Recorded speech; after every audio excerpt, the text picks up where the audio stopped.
What's up, everybody? It's been a little bit since we've been with you here on Doubling Down on Trust the Profits YouTube. I'm Colin Sheehan, your host.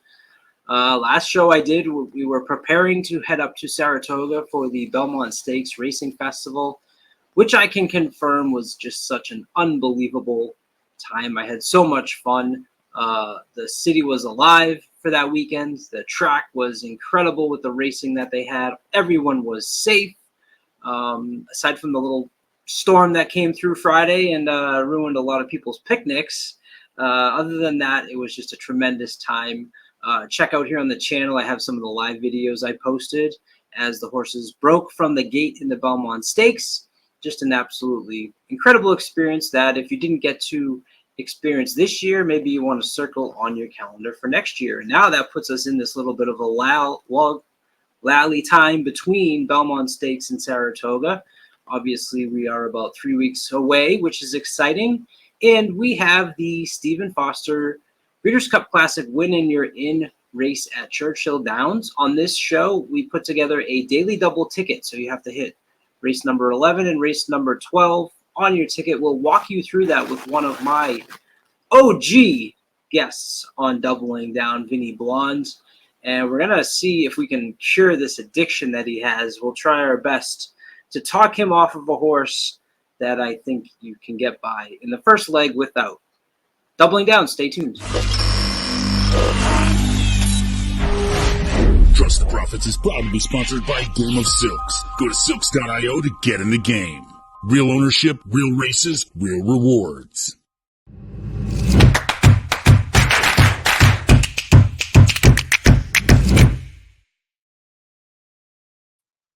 There he is, my friend from Saratoga, Vinny Blond. What's happening, my friend? How was Belmont Stakes weekend? Did I do it justice in my open? Oh, it was a lot of fun. Yeah, we had a very good time. Very good time. The one storm on Friday was rough, but it was fun. A lot of people. Never seen the lines for the bathrooms that long. I still think there was more than 50,000 there that day. That was absolutely insane how many people were there. Like your wife said, and I said as well, I had extra tickets in my pocket, so it might have even been under 50,000.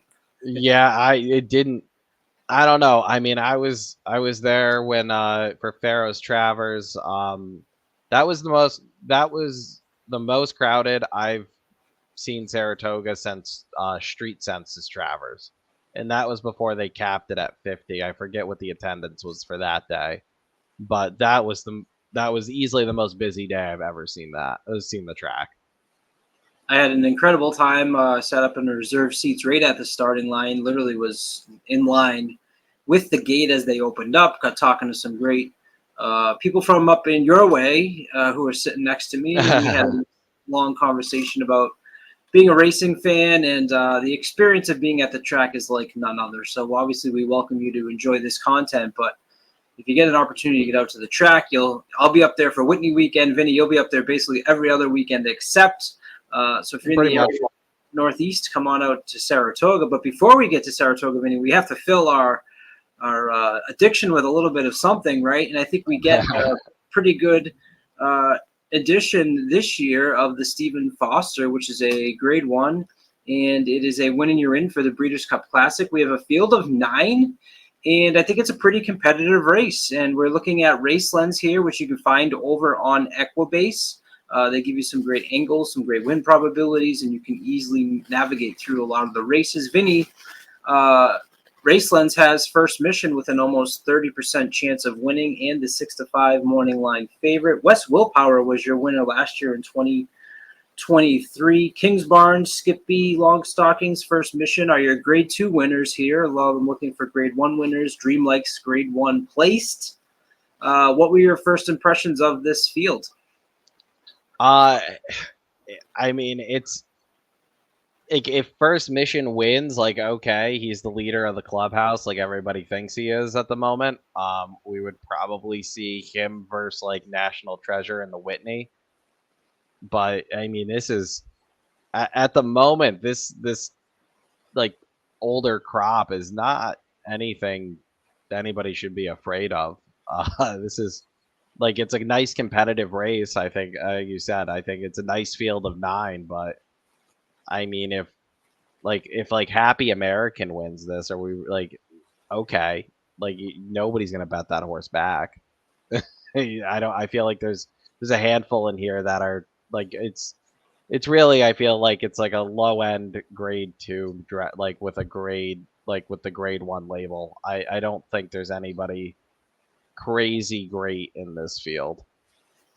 But I'm okay So with that. I just yeah, look for competition. That's all I yeah. really. I mean, betting purposes, I think it's a great betting race, especially like if you're like me and you don't think First Mission is that absolute lock that he seems to be on the morning line. Like I think this is more wide open than that. But I don't really know if the classic winner is going to come from this race, in my opinion. Yeah, I think that's certainly fair enough to say when you're looking so far out. But you don't even know in July Right. if the winner of this race is going to get you to November with so much Right. time, you know. Yep. Yep. So let's start off. You're a play against First Mission. So where did you go? And then we'll see where you start, and then we'll talk you off of them. Well, I really like Disarm here. Okay. For Asmussen, second off the layoff. I mean, I would argue that his second place effort behind Arcangelo last year in the Travers is arguably the best race out of any of these runners for that they've ever run. Um, I know First Mission ran huge last time in that Ali Shiba. That field was bad. I mean, he did what he needed to do, but like I would argue last if Disarm returns to his form last year, I just think he's the best horse in the race. I mean, he lost to Arcangelo, he lost to Forte, who was really good at the time. He ran fourth. He ran fourth in that Derby. Like, yeah, it fell apart. Yes, like the horses who finished in front of him never really did much after that. Still ran a good fourth in that Derby.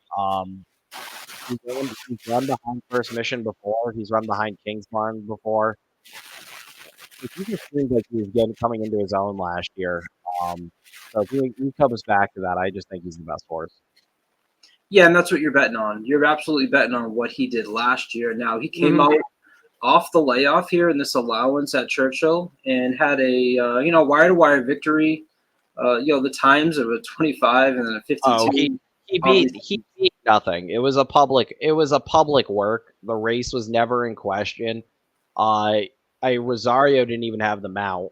Like it was that really seemed, before. yeah, and that's the first time he's ever been on the lead. Like that just seemed like Keith was riding for his dad. He rode him like he was the best horse in the race. He won like he was the best horse in the race. I get that he beat nothing, but that was more, in my opinion, that was more of a workout to see what they had. So I think that was a good little. I think he'll definitely be more. I definitely think he'll improve off of. I mean, they gave him an 85 for that race. I'd be shocked if he got lower than that this race. I saw him schooling in the paddock today. He looked really, really, really strong, and he was first off of my ticket. So I can't blame you for using Disarm. I'm worried about Disarm beating me, but I ended up with 3 horses and adding a 4th when I had 3 in the next, including 6-5. First Mission on my ticket meant that I couldn't really include Disarm. I think First Mission's your most likely winner. I have really become reliant, Vinny, over the last couple of weeks, especially since we were doing this show together. As I use Equibase more, I've become a lot more comfortable with their speed figures. Yeah. And they're a lot, let's just use this as a moment to spin off. Right? You're a DRF player, right? Yeah, I mean, I do look at Equibase's figures. I don't mind their speed figures. Kind of like the way I use buyers. I look for patterns more than I care about the overall number. So as long as, I like seeing them improving. So as long as they're not going the wrong way, I'm more of okay with it. And what I've done is customized mine here. So you see these two blue circles. That means that the 115 is the best out of any horse in this race, and he's done that twice back to back. Yeah. And to me, you're getting Cox and Giroux, of course. Came back in on May 3rd at Churchill Downs in that sloppy race, won by 4 lengths, won 5 lengths before that. You may want to question the fields. Is that where your knock is? I mean, you've got a knock. It's more of, I don't know. Like, it's kind of the whole, I'm not really sure what he's beaten since he came back. At the end of last year, he lost that Clark that he shouldn't have lost. And then he was just a no-show in the Pegasus World Cup against legit grade 1 caliber horses. Yeah. And then he's come back and he's won 2 nice races. They haven't been against much. Not his fault. It's Hughes-centered. I just think he's one of those favorites on the morning line. He's going to get bet down because he's Brad Cox. Yeah, he's a Brad Cox, a Godolphin horse. He's going to be 3 to 5, maybe 4 to 5 if you're lucky. I don't see him drifting up off the 6 to 5. And to me, he's one of those horses that if you believe in him, you single. If there's even a little bit of doubt, he's one of those favorites I feel like you're just supposed to try to beat. So, I don't blame you at all for using him. He definitely makes sense. And if he runs back to those 2 races, he's going to be very tough for anybody in this field. So he makes a ton of sense here. Well, and 5 for 8 lifetime as well. So yeah. This isn't a little blip on the radar that's popped up. I mean, he's he's been. I think good. What you've said, though, is something I'm concerned about as far as my ticket structure, because there are 2 horses that I'm interested in, and I am going to take a shot on the 1. You just mentioned you're looking for patterns, and what I always look for is those nice increasing speed figures. And look at Pyrenees here.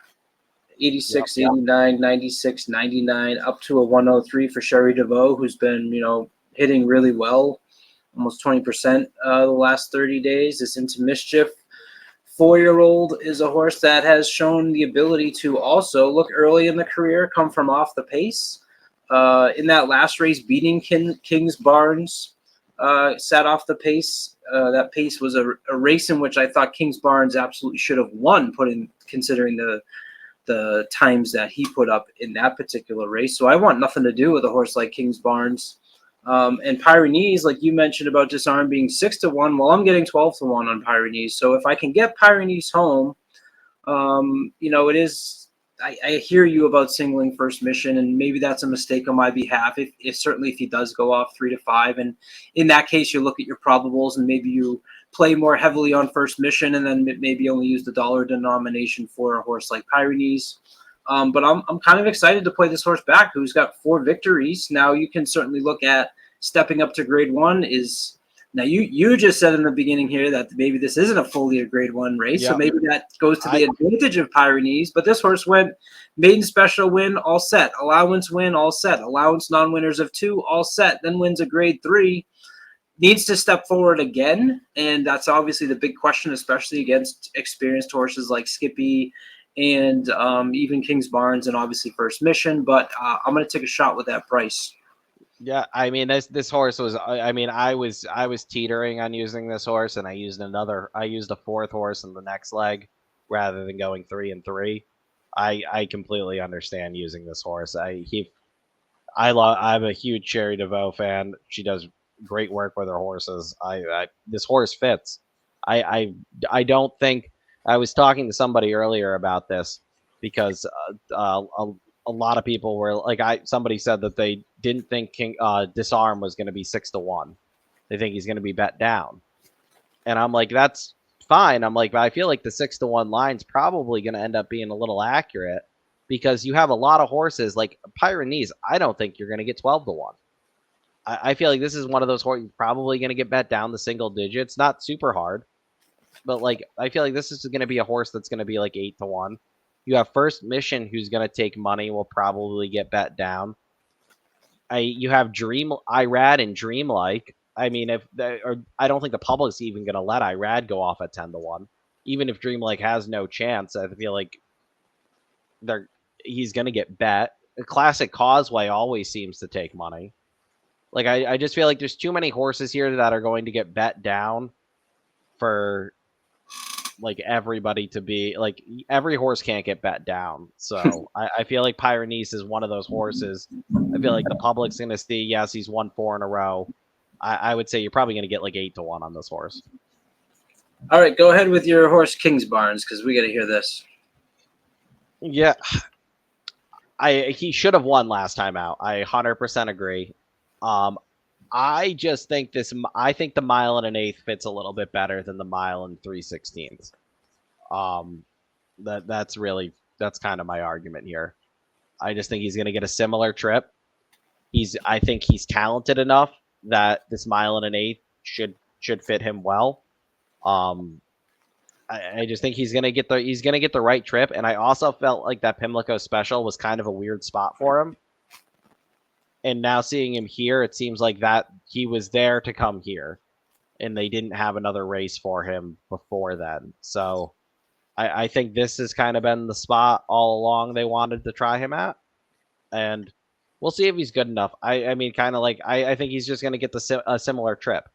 I mean, you take out the Derby, and he's basically had the same trip in every race, and he's fired in every race except for the Derby. But don't you think Classic Causeway is going to cause a little bit more havoc for him than he had in previous races? I don't think he needs the lead. He can sit off the pace, which is fine if he sits there and stalks Classic Causeway. I also just don't think Classic Causeway is very good.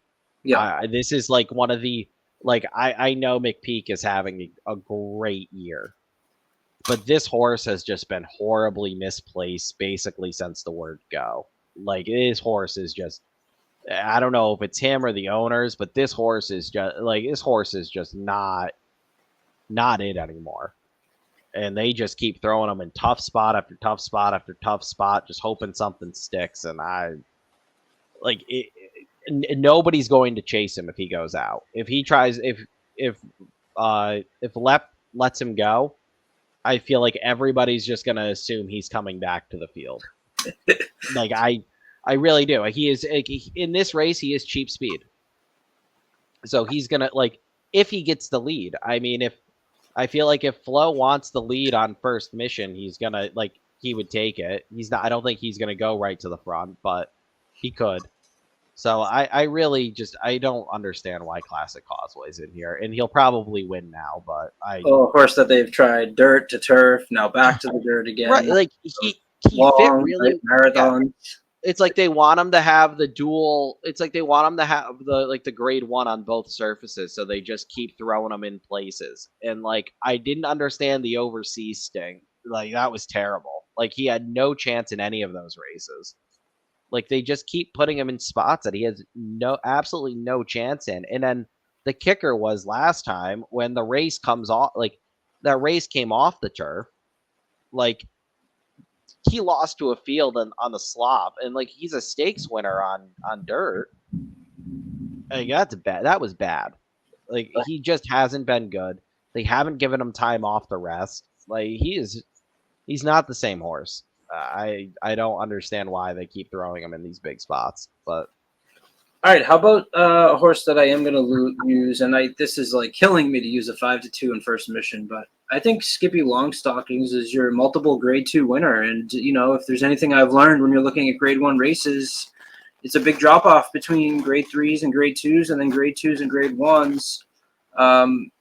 Skippy's had 2 very nice races back to back. We talked about the 115s that First Missions put up. Well, Skippy put up a 114 last at Oaklawn, sitting just off the pace of Forley placed in that race. I think the 9-hole, with all that kind of, even though it's cheap speed, there's speed to the inside that Skippy may have some trouble going into that first turn. But I am going to use 9. Where are you on Skippy?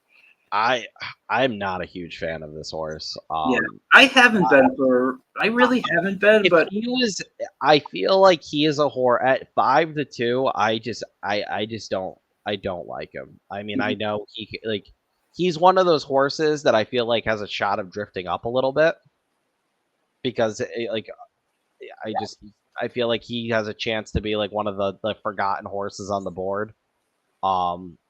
but I don't like him. That Oaklawn race was very impressive. That was easily his best career race. I'm just worried that he seems like one of those horses that just when he meets other good horses, just doesn't run his A game. He did the last race he did win though. That Oaklawn race had some decent horses in it, and he did win pretty easily. Yep. But like, I mean, again, like I'll use the Pegasus World Cup as an example. Like that was like he pulled up. He pulled up at the Pegasus World Cup. They ran him in the Breeders' Cup Dirt Mile. He ran third. It was an unthreatening third. But like he wins at Charlestown. Like he's kind of always right there. I just have 5-2. I feel like I want a horse with like a resume that looks like First Missions, and I'm gonna play him at 5-2. That's it. The race 12, second leg of our double, is the 1 mile turf Tepin Stakes for filly 3-year-olds. We have a field of 11. I thought it was a fairly competitive race, and I thought you had some prices in here that you could maybe take a swing with, and I think that will be evidence in the fact that you took 4. Where did you end up here in race 12? Well, the first horse that I ended up on as my top pick is Poolside with Slim, the number 5 horse. I just like this horse. I've liked this horse since his debut. He likes to fight on the front end, and he's run against some good horses. He did get like 2 back in the Appalachian. He went way too quick early and faded. But last time out at Penn, she looked much better.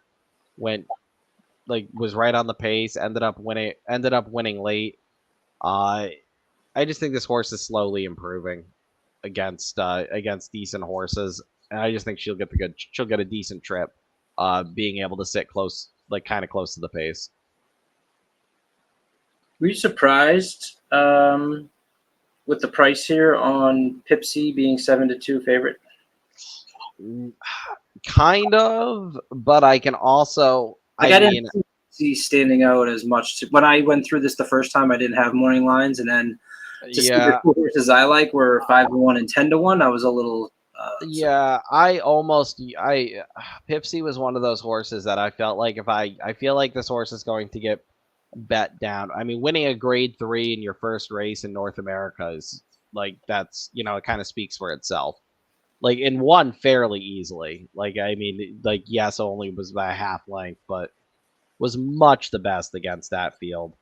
I love the fact the horse is stretching out. Just one of those like I felt like the race was more competitive, but like this I feel like this horse like at a price I would like this is one of those ones that I'm gonna check what the probable is paying before the race. Because if for some reason I'm getting like if I can get like 12 or 14-1. Like Disarm in the Pipsy, like I will definitely use her on my ticket because I think she's very good. But another one where I think she's going to get bet down, and I didn't want to play chalk here in a competitive race.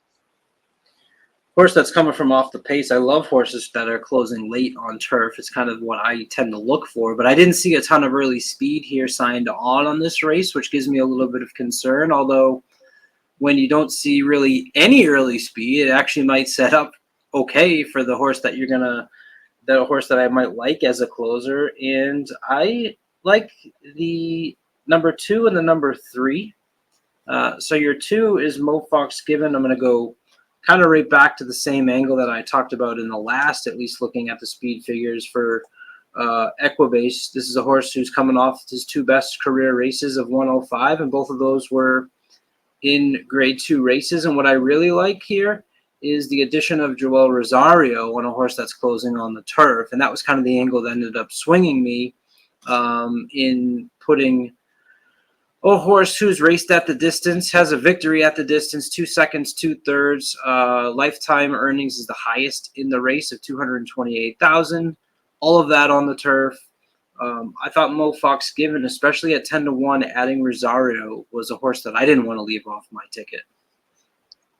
Yeah, I just don't understand the constant trainer changes with this horse. I haven't looked into it, so I mean, if she was purchased or something, I would get that. But like uh she's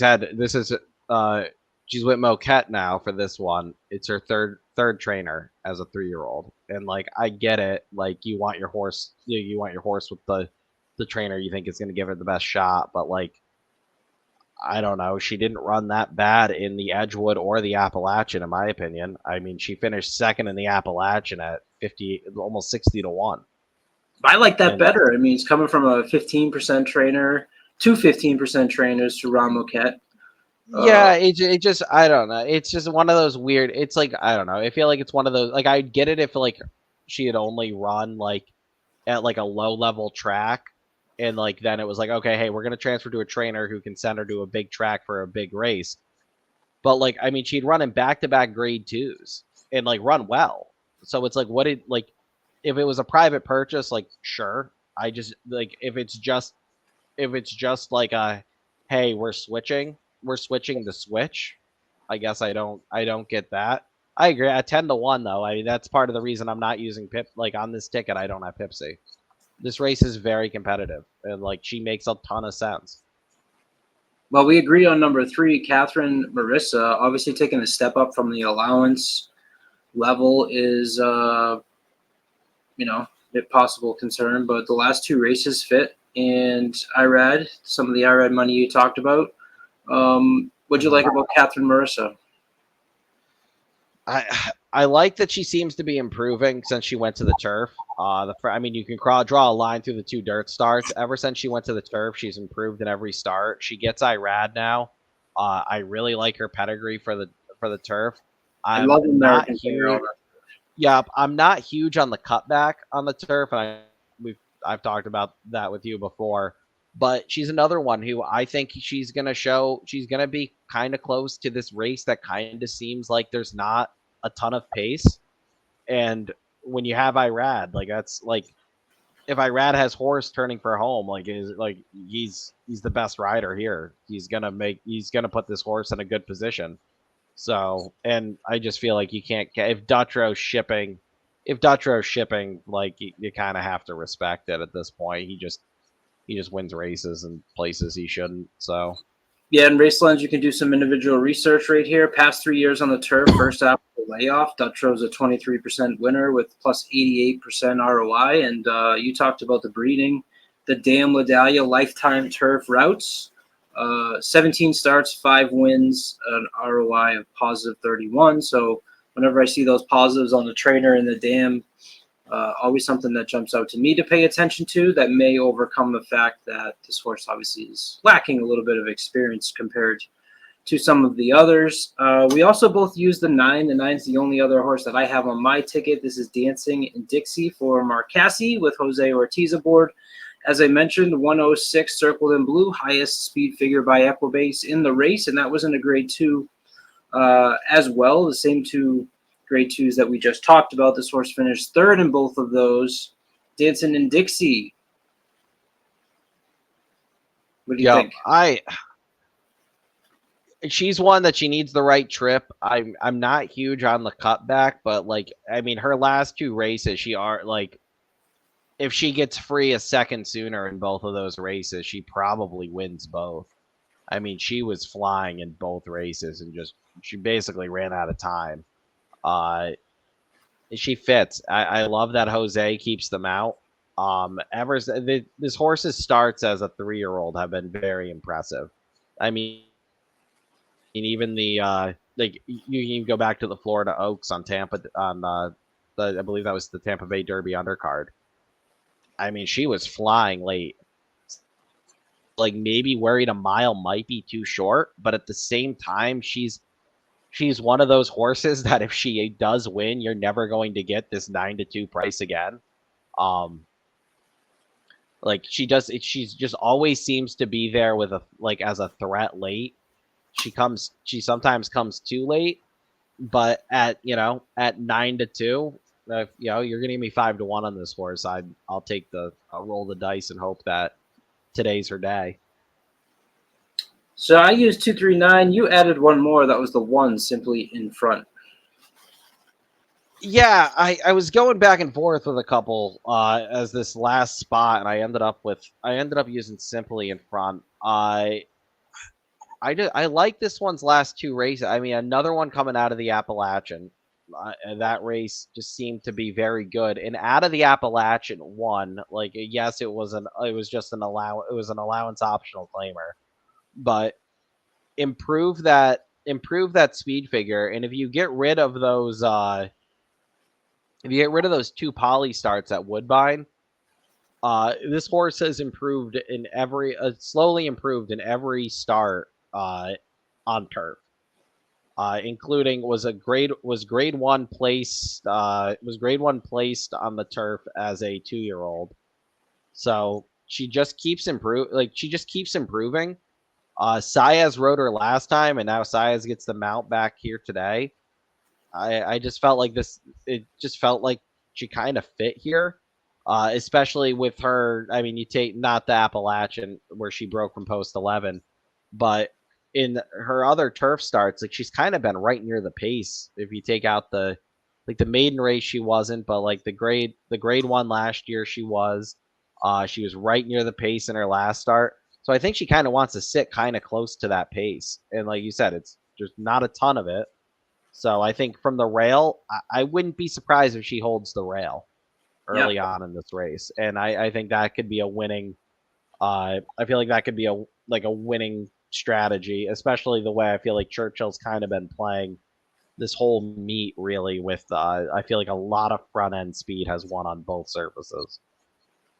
Yeah, and that's exactly a good reason to use the one, is the fact that there isn't a ton of horses that are going to be on the front end, and a horse like this with some talent gets out there, saves ground on the first turn, and maybe has enough there with Louis Saez aboard, a horse that knows how to put a horse on the front end and let them relax and do their job for sure, you know? Yeah. Very good. So there's our ticket for the daily double for Churchill Downs, June 29th. I'm going to go 129 with the 239. That ticket will cost you $9. Vinny's going to go 47 with the 1359. My ticket will cost you $9. Vinny's ticket will cost you $8. Always a pleasure, Vinny, to have you on Doubling Down. Thank you so much, and hopefully we get it home. Find him on Twitter, X, Real Dynasty Picks. What are you guys are putting out some winners? I've been trying. I've been kind of just doing our own thing lately. I've both been very busy, so it's been a little slow. But you're in one of our group chats, so we've kind of just been doing it as we go. There you go. Check him out on Twitter. I'm Colin. He's Vinny. Good luck, everybody.